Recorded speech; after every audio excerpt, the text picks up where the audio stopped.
ప్రేక్షకులందరికీ కూడా ముందు మరి విశ్వావసు ఉగాది నామ సంవత్సర శుభాకాంక్షలు. అయితే ఈ విశ్వావసు ఉగాది దేశ కాలమాన పరిస్థితులు ఎలా ఉండబోతున్నాయి, తర్వాత ఈ ఏడాది ముఖ్యమైన విశేషాలు ఏంటి, తర్వాత మరి ఏ ఏ నదులకి పుష్కరాలు రాబోతున్నాయి, ఎప్పుడు రాబోతున్నాయి, అలాగే గ్రహణాలు ఏమైనా ఉన్నాయా, ఇలాంటి సాధారణ విశేషాలని ముందుగా తెలుసుకుందాం.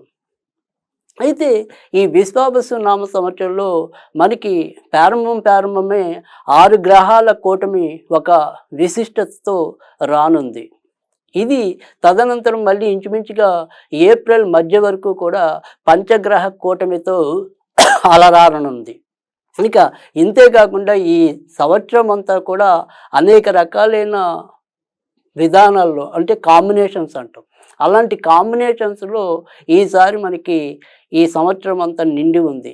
ఇలా 6 గ్రహాల కూటమి కొన్నాళ్ళు, చతుర్గ్రహ కూటమి కొన్నాళ్ళు, పంచగ్రహ కూటమి కొన్నాళ్ళు, త్రిగ్రహ కూటమి కొన్నాళ్ళు, ఇలా వీటితో పాటుగా ఇంచుమించుగా జూన్ నెలలో మనకి సంపూర్ణ కాలసర్ప దోషంతో పాటుగా ఇంచుమించు గ్రహాలన్నీ కూడా మనకి ఈ సింహము తర్వాత కుంభానికి మధ్య మొత్తం అన్ని గ్రహాలు మాలికా యోగం అంటాం. అన్ని గ్రహాలు కూడా ఇంచుమించుగా మనకి ఇటు సింహం నుంచి కుంభం మధ్య నెలకొని ఉండటం అనేది కూడా జరుగుతుంది. తర్వాత మరి ఈ యొక్క విశ్వావసు నామ సంవత్సరంలో వచ్చే 2 గ్రహణాలు కూడా ఎలాగైతే ఇప్పుడు ఈ సింహానికి కుంభానికి మధ్య మనకి ఈ రకమైన గ్రహమాలిక యోగం అనేది లేదా కాలసర్ప దోషం అనేది పట్టి ఉంటే, మళ్ళీ ఇదే గ్రహాలకే ఈ యొక్క చంద్రగ్రహణం అనేది, అంటే ఈసారి కూడా ఈ ఏడాది మనకి సూర్యగ్రహణాలు ఏవి కూడా కనిపించవు. 2 కూడా సంపూర్ణ చంద్రగ్రహణాలుగానే చెప్పవలసి ఉంటుంది. అయితే సెప్టెంబరు 7 రాత్రి వచ్చేది ఏదైతే ఉందో, అంటే అది ఇంచుమించుగా అర్ధరాత్రి వరకు కొనసాగుతుంది కాబట్టి తెల్లవారితే 8 అనుకోవాలి. ఈ సెప్టెంబర్లో వచ్చేసి పూర్వభద్ర నక్షత్రం కుంభరాశిలో ఈ గ్రహణం పట్టడం అనేది ఉంటే, మరి వచ్చే సంవత్సరం 2026 ఫిబ్రవరి 2వ తారీఖు, అంటే 2వ నెల ఫిబ్రవరి 26వ తారీఖు, ఫిబ్రవరి 26వ తారీఖు వచ్చే చంద్రగ్రహణం అనేది మీకు సింహరాశిలో పట్టనుంది. అంటే అన్నీ కూడా ఈసారి కొద్దిగా సింహ కుంభరాశుల మీద ప్రభావం ఎక్కువ ఉండేలాగా కూడా కనిపిస్తుంది. పైగా ఏదైతే మరి కుంభరాశికి ఇప్పటికే ఏళ్ళనాటి శనిలో ఉండటం అనేది ఒకటైతే, మరి ఈ సింహరాశి వాళ్ళకి ఇప్పుడు కొత్తగా మార్చి 29 నుంచి అష్టమ శని అనేది కూడా ప్రారంభమైంది. కనుక ఈ సింహ కుంభరాశుల వాళ్ళు ఆరోగ్య విషయంలోనూ ఆర్థిక విషయాల్లో కూడా ఎక్కువ జాగ్రత్త తీసుకోవాల్సి ఉంటుంది. ఇక మిథునంలోకి ఎప్పుడైతే మరి మే 15వ తారీఖు, అంటే ఇంచుమించు మే 14వ తారీఖు అర్ధరాత్రి మిథునంలోకి గురుడు ప్రవేశిస్తాడు. అప్పటి నుంచి మనకి అంటే మర్నాడు రోజు 15వ తారీఖు నుంచి 26వ తారీఖు కూడా 26వ తారీఖు వరకు 12 రోజుల పాటు మనకి సరస్వతి నది పుష్కరాలు రాబోతున్నాయి. ఇక ఈ నెలలో కొంత జ్యేష్ఠ మాసంలోను, తర్వాత మార్గశిరము, తర్వాత వచ్చే మరి మాఘమాసంలో కూడా కొంతవరకు మరి ఈ యొక్క మౌఢ్యములు కూడా రానున్నాయి. ఇవి ఈ రకంగా మనకి ముఖ్యంగా ఇప్పుడు వచ్చే ఈ ఉగాది యొక్క విశిష్టతలు. అయితే ఇక దేశ కాలమాన పరిస్థితులుగా చూసినట్టయితే కనుక ఈ ఏడాది బంగారము ఎంత పెరిగినప్పటికీ కూడా, అంటే చాలామంది విశ్లేషణ ప్రకారము 1,00,000 అధిగమిస్తుంది లేదా కనీసం 1,00,000 దాకా వస్తుందనేది ఎంతవరకు నిజమో, అలాగే ఇంచుమించుగా వచ్చే సంవత్సరం ఫిబ్రవరి మార్చికి మళ్ళీ 80-85 మధ్య స్థిరంగా ఉండిపోయే అవకాశాలు కూడా అలానే కనిపిస్తున్నాయి. తర్వాత వివిధ గ్రహాల యొక్క కూటమి వల్ల మరి రకరకాలైన రోగాలు కూడా మనుషులకి వెన్నంటడం అనేది అయితే ఉంటుంది. అయితే ప్రమాదాల స్థాయి మాత్రం తక్కువగా ఉంటుందని చెప్పచ్చు. రకరకాల వేరియంట్స్ ఉండొచ్చు కానీ అవి ఏవి కూడా మనకి మృత్యువుకి తీసుకెళ్ళవు. ఇక ప్రతి ఒక్కళ్ళు కూడా ఈ కలుషిత ఆహారం, తర్వాత వాళ్ళకి ఏదైనా సరే అకాల నిద్ర, అకాల భోజనం వల్ల తరచూ ఈ జీర్ణ వ్యవస్థకు సంబంధించిన విషయాల్లో ఎక్కువగా ఇబ్బందులు పడే అవకాశాలు ఎక్కువగా కనిపిస్తున్నాయి. ఇక ఆగస్టు నుంచి అక్టోబర్ మధ్య ఈసారి కొంతవరకు అధిక వర్షాలు, తర్వాత లేదా ఈ వరదలు ఇలాంటివి ఏమైనా సరే కొంత ప్రకృతి విలయ తాండవంగా చెప్పవలసి ఉంటుంది. ఈ సంవత్సరం అక్టోబర్ నుంచి మరి నవంబర్ వరకు, అలాగే వచ్చే సంవత్సరం ఫిబ్రవరి నుంచి మళ్ళీ ఉగాది వరకు కూడా ఏదైనా సరే రాజకీయ సంక్షోభాలు, రాజకీయాల్లో అనుకోని మార్పులు సంభవించే అవకాశాలు ఎక్కువగా కనిపిస్తున్నాయి. ఇక ఏవైతే ధాన్యపు ధరలు ఉంటాయో ఈసారి మరి ధాన్యాధిపతిగా కుజుడు కనుక ఏవేమైనా సరే ఈ ధరలు అనేది హెచ్చుతగ్గులు ఎక్కువగా ఉంటాయి. ఒక ఒడిదుడుకులు అంటే నిత్యం ఒకేలాగా ఉండకపోవటం, ఒకే రకంగా ఉన్నట్టుండి పెరగటం, ఉన్నట్టుండి తగ్గటం, ఈ రకంగా కొంత ఇబ్బంది ఎదుర్కోవటం అనేది కూడా జరుగుతుంది. ఇక ఈసారి మరి నవవిధ నాయకుల్లో రవి మనకి రాజుగా చెప్పాలి. అంతేకాకుండా ఆయన ఆర్ఘ్యాధిపతిగా కూడా మరి రవే ఉన్నాడు. తర్వాత మరి సస్యాధిపతిగాను, నీరసాధిపతిగా బుధుడు ఉండటం అనేది జరిగింది. ధాన్యాధిపతిగా మరి కుజుడు అని చెప్పాం, రసాధిపతిగా శుక్రుడు అని చెప్పాం. తర్వాత మరి సేనాధిపతి శని అయితే గనక మరి మంత్రిగా చంద్రుడు ఉన్నాడు. ఎప్పుడైతే మరి ఈ మంత్రి చంద్రుడు అవుతున్నాడో ఈ ఆలోచనలు అవి అంత నిలకడగా ఇటు జనాలకు ఉండొచ్చు, పాలకులకు ఉండొచ్చు, ఎవరికైనా సరే అంత నిలకడైన ఆలోచన అనేది లేకపోవటం, ఎప్పుడు ఏ నిర్ణయాలు తీసుకుంటారో తెలియని చందాన్ని ప్రవర్తించడం అనేది కూడా ఎక్కువ అవుతుంది. అయితే ఇక్కడ రాజు మరి తర్వాత ఇటు మంత్రి ఇద్దరు కూడా మిత్రులు అవటం, మరి గ్రహాల్లో వాళ్ళని రాజు రాణిగా భావిస్తూ ఉండటం వల్ల చివరికి ఎలాంటి ఉపద్రవాలు ఉన్నప్పటికీ కూడా వాటి నుంచి మళ్ళీ బయటికి రావటం అనేది అయితే ఉంటుంది. ఇక ఈ సంవత్సరం మరి వివిధ నక్షత్రాలకి కందాయ ఫలాల గురించి ఏంటో తెలుసుకుందాం. అంటే ఈ కందాయ ఫలాలు అనేవి ఏంటంటే అవి నక్షత్రాలు బట్టి ఉంటాయి. ఏదైనా సరే బేసి సంఖ్య అనేది శుభ ఫలితాలు ఇవ్వడానికి, తర్వాత సరి సంఖ్య అనేది మిశ్రమ ఫలితాలు ఇవ్వడానికి, తర్వాత మరి ఏదైతే 0 అనేది శూన్యం అనేది ఉంటుందో అది కొంతవరకు వ్యతిరేక ఫలితాలు లేదా అనారోగ్యాన్ని ఇవ్వడానికి ఉంటుంది. మరి ఈ ఏడాది ఏదైతే అశ్విని నక్షత్రం ఉందో వారికి 3 అంటే మొదట 3, తర్వాత 0, తర్వాత 4 వీటిని మనం ఎలా భావించాలి అంటే కనుక ఇవి 4 నెలలకి ఒక ఫలితంగా తీసుకోవాలి. అంటే మొదట 4 నెలలు 3, తర్వాత 4 నెలలు 0, తర్వాత మరి చివరి 4 నెలలు కూడా 4. అంటే మొదట ఉన్న 3 కాబట్టి అశ్విని నక్షత్రం వాళ్ళకి మొదట మంచి ఫలితాలని, తర్వాత మధ్యలో 4 నెలలు అంత చెడు ఫలితాలు ఎక్కువ ఉంటాయని, చివరి మిశ్రమ ఫలితాలు ఉంటాయని భావించాలి. అలాగే ఇప్పుడు నేను చెప్పబోయే మిగతా నక్షత్రాల వాళ్ళందరూ కూడా ఇదే రకంగా 4 నెలలకి ఈ ఫలితాలు ఉండటం అనేది ఉంటుంది.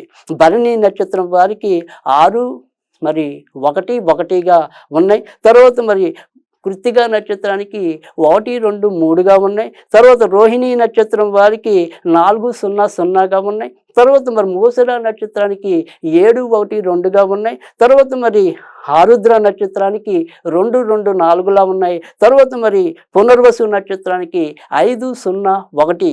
ఇక పుష్యమి నక్షత్రానికి అయితే గనక 1, 1, 3. ఇక ఆశ్లేష నక్షత్రానికి అయితే గనక 3, 2, 0. ఇక మకా నక్షత్రానికి 6, 0, 2. పుబ్బ నక్షత్రానికి అయితే గనక 1, 1, 4. ఉత్తర నక్షత్రానికి 4, 2, 1. హస్త నక్షత్రానికి 7, 0, 3. ఇక చిత్తా నక్షత్రానికి 2, 1, 0. స్వాతి నక్షత్రం 5, 2, 2. విశాఖ నక్షత్రం 0, 0, 4. ఇక అనురాధ నక్షత్రం అనేది 3, 1, 1. జ్యేష్ఠ 6, 2, 3. మూల 1, 0, 0. పూర్వాషాఢ 4, 1, 2. ఉత్తరాషాఢ 7, 2, 4. ధనిష్ట శ్రవణ నక్షత్రం 2, 0, 1. ధనిష్ట 5, 1, 3. శతభిషం 0, 2, 0. పూర్వభద్ర 302, ఉత్తరాభద్ర 614, చివరిగా మరి రేవతి 121. ఈ రకంగా మనం కందాయ ఫలాల గురించి తెలుసుకోవాలి. ఇంకా ఏదైనప్పటికీ కూడా ఈ విశ్వావసు నామ సంవత్సరం ఏదైతే ఉందో మనకి ఇది తెలుగు సంవత్సరాల్లో 39వది అవటం అనేది. తర్వాత ఏదైతే మరి ఈ యొక్క సంఖ్యాశాస్త్రం ప్రకారం కూడా చివర ఏదైతే మరి 2025 అనేది కూడినప్పుడు అది 9 రావటం అనేది. కనుక ఇటు 3 గురుడు నంబర్ అనేది, 9 అనేది కొంతమంది ప్రకారం కుజుడైతే కొంతమంది శుక్రుడు. కనుక ఏదైనప్పటికీ కూడా ఆర్థిక అభివృద్ధి పెరగటం అనేది ఎలా ఉంటుందో ఇబ్బందులు కూడా, ప్రమాదాలు కూడా అదే రకంగా రావటం. తర్వాత ఎవరైతే మరి ముఖ్యమైన సెలబ్రిటీస్ అనుకోకుండా వాళ్ళు అప్పుల బారిన పడటం అనేది, వారి యొక్క జీవితాల్లో కొన్ని చీకటి రేఖలు నిర్ద్వందంగా బయటికి రావటం అనేది కూడా జరుగుతుంది. తర్వాత ఏదైతే మరి విశృంఖలత్వంగా అశ్లీలత అనేది ఏదైతే పెరుగుతుందో దాని మీద కొంతవరకు దృష్టి సారించడానికి కేంద్ర ప్రభుత్వం అయితేనేమి ఇతర ప్రభుత్వాలు కూడా కొంత సమాయత్తం అవటం అనేది అయితే ఉంటుంది. సైబర్ నేరగాళ్ళు ఎంత విజృంభించినప్పటికీ కూడా మళ్ళీ అదే స్థాయిలో దానికి వీరు ముందు ప్రణాళికలు కొంతవరకు రచించడానికి, అంటే టెక్నికల్గా మనం ఎంతో కొంత బాగా ముందుకు పరిగెత్తే అవకాశం కూడా ఈ ఏడాది ఎక్కువగా కనిపిస్తుంది. అలాగే GST ద్రవ్యోల్బణం వీటి యొక్క వృద్ధి రేట్ అనేది కూడా పెరిగేలాగా కనిపిస్తుంది. కనుక విశ్వావసు అనేది ఎన్ని ఒడిదుడుకులు, ఎన్ని ప్రమాదాలు ఎదురైనా కూడా తట్టుకుని నిలబడగలగడానికి ఎంతో కొంత ఆస్కారం ఉంది. కనుక ఎవరు కూడా మరీ భీతిల్లి చెందవలసిన అవసరం లేదు. అలాగే ఏదైనా సరే మనము ఇబ్బంది పడతామోనేమో అని ముందుగానే పిరికిగా కుంచుకుపోవాలి. మరి విశ్వావసు నామ సంవత్సరం వివిధ రాసుల వారికి ఏ రకమైన ఫలితాలని ఇవ్వబోతోంది?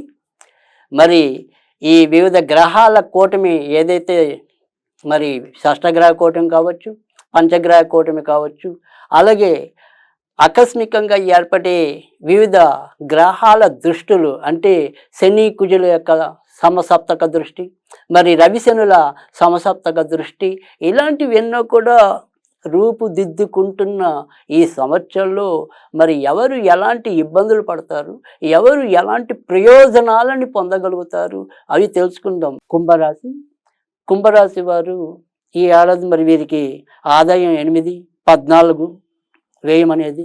ఇక రాజ్యపూజ అవమానాలు వీరికి కూడా మకర రాశి లాగానే 4, 5 అనేదిగా ఉంది.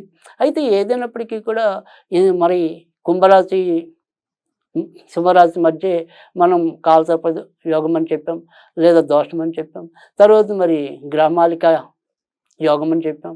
తర్వాత గ్రహణం అనేది ముఖ్యంగా ఈ సెప్టెంబర్ నెలలో వచ్చే గ్రహణం ఏదైతే చంద్రగ్రహణం ఉందో అది కుంభరాశిలోనే పట్టడం అనేది, పూర్వభద్ర నక్షత్రంలో పట్టడం అనేది కూడా చెప్పుకొని ఉన్నాం. కనుక కుంభరాశి వారికి మరి ఇప్పటికే శని అనేది చివరి స్థాయికి రావటం అనేది ఉంది.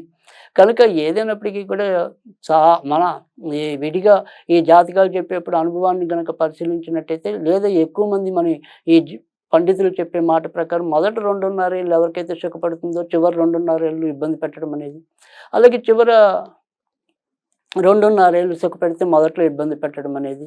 కనుక ఇక్కడ ఏదైతే మీరు వ్యక్తిగత జాతకాల ప్రకారంగా ముఖ్యంగా కుంభరాశి వాళ్ళు ఒకళ్ళు, సింహరాశి వాళ్ళు ఒకళ్ళు, వారి వారి యొక్క ఫలితాలు ఏవైతే ఉంటాయో వారి వారి యొక్క వ్యక్తిగత జాతకాల మీద కూడా కొంత ఈ ఏడాది ఆధారపడి ఉండే పరిస్థితి ఎక్కువగా ఉంటుంది.